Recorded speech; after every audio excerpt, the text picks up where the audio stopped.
In this lesson, we'll look at how to set up let's call it a sale. So it's a sale, and what we want to do is we're going to combine a couple of features in here now that we're getting a gist for how these price lists kind of work. Let's just have a quick look at creating a new one. So I'll leave that blank for the moment. I'll just go straight to creating a line in here. Now what we can do is, what we really want to do is we want to create a September sale. So a couple of things, we're going to set a validity date, but instead of saying on all products or a particular product, I'm going to use a category this time. And when I click on category, you see it asks me for which category would I like to choose. And if I open this up, you can see the standard categories that are available. These are the categories that we have on the system, and these happen to be the ones that are the standard. So no additional, I haven't created any new categories yet. This is pretty much how it comes. So I can apply it to the all category, and that would mean that any product that's in the all category or any of the subcategories would have this particular price list applied, this particular formula or discount that we applied. If I just chose the expenses, not that makes a lot of sense because that's an income expense. Anyway, let's say if I chose saleable or our sellable products, then it would apply to sellable. If I chose that, then it would apply to anything that's in this category and anything that's in category in the point of sale category. So what does that mean? Let's have a look at a product, and we'll see where we specify what category it's in, and that may help make some more sense. I won't do anything with this one yet. We'll discard this, but we probably do want to create a new category for our sale. So I'll discard this, and first thing we'll do is let's go and have a look at a product. So I'll pick out this first product on the list, and we can see it's got a product category here, and it's all sellable. So default location for sellable products would be sellable, or saleable. And we can change the product category that this particular product's in, and therefore if we've got a price list based on that category, then that's what will be applied. So if you get a gist of that, that's great, because that's where we're going. So the first thing we really need to do is I want to create a new category now that we can then apply a discount to, and that discount will be for our September sale. So the first thing we'll do is we'll go into inventory for a minute, go into the inventory tab, and under configuration in the inventory, we go to product categories. And here are those categories we looked at a second ago. So I want to create a new one. I'm going to call it September. I'll just call it Sept Sale. This is just internal anyway, so and it might be a temporary thing while you have a sale, then you'll delete it later on, or you might reuse it every September, or whatever you want to do. So this creates the category. Now, where does it live? Does it have in the hierarchy of things? It can be a separate thing right at the very top, or I can have it under all, which is typically what you would do. And all that means that if I've got a particular feature that's applied to the all category, then that will flow down to all the subcategories in there. But making this as the parent category as all, we'll put it right beside these guys, these expense and saleable. Point of sale POS category is underneath the sellable category, if that makes sense.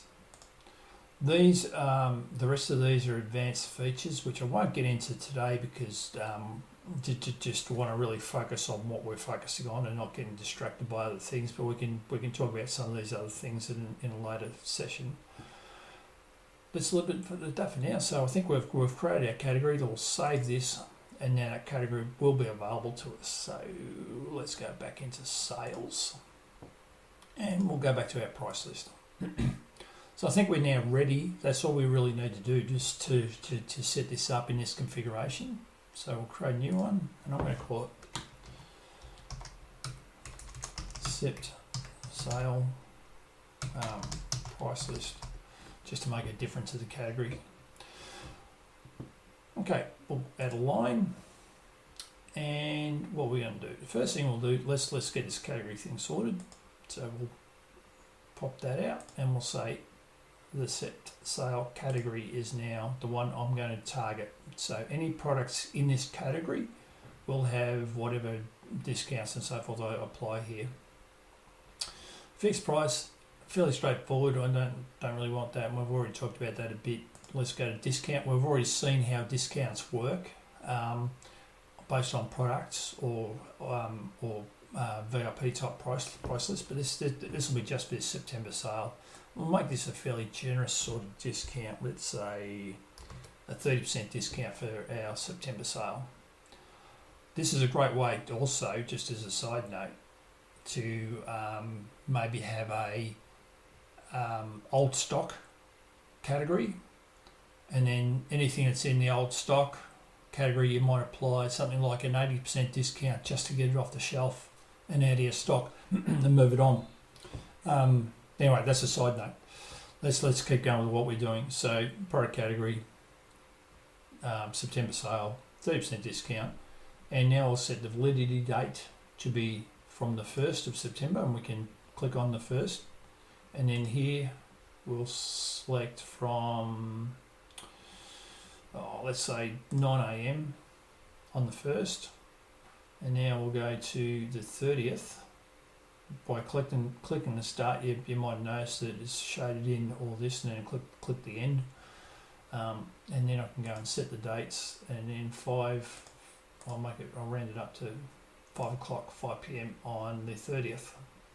So start and the time on the start date, end, and then end on the end date.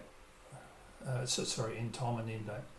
So apply this, and you'll notice it's put in there 1st of the 9th, 2022 at 9 AM to end on the 30th of the 9th, 22 at 5 PM. So now this is applied. That's great. That's all we really need to do here. We'll save this. So now all I need to do, I'll save this again. Now all I need to do is really just go back to my products and put them in that category. So whichever products I choose, maybe it's this one. I'll pick on this one for this exercise. Actually, what I will do first, let's go and have a look at what it will do. What's applied right now? Well, actually, that's we won't do that. I think it's fairly obvious what's going to be applied now. It's going to be the $184.99 with the $203 with including GST, and I think that's probably fair. I think we've gone through the sales process enough for you to be confident that that's what's going to happen. Let's go and edit this, and instead of being in saleable, we'll put it into our summer sale. So save. Remembering those $203.49, let's go and see what happens when we create a purchase order now. So, sorry, a quotation. So we'll create a new one. We'll pull out our Angus as our customer, but what we'll do is we'll set this back to the default price list, so there's nothing set. And let's go and add our, where is he? War of the Ring, 2nd edition, pretty standard sort of stuff. Now if we apply that price list, the September sale price list, and then update the price list accordingly, bang, we get that. That's automatically applied. So it's no longer 184, it's got a generous 30% discount there. Awesome. So I think that's doing the job we want. So it still does require us to go and put things one into the category and then apply the price list. But what if I wanted that price list automatically applied?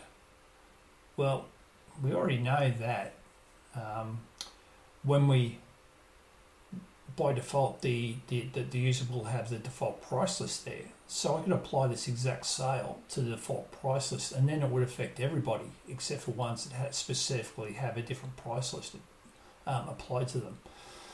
But for the case of the example, I think what we've done is shown that we can apply this price list to a category now. So anything I drop into that category, I didn't apply anything to this. I didn't spell out that this particular product had any discount on it. All I did to that product was just drop it into a particular category.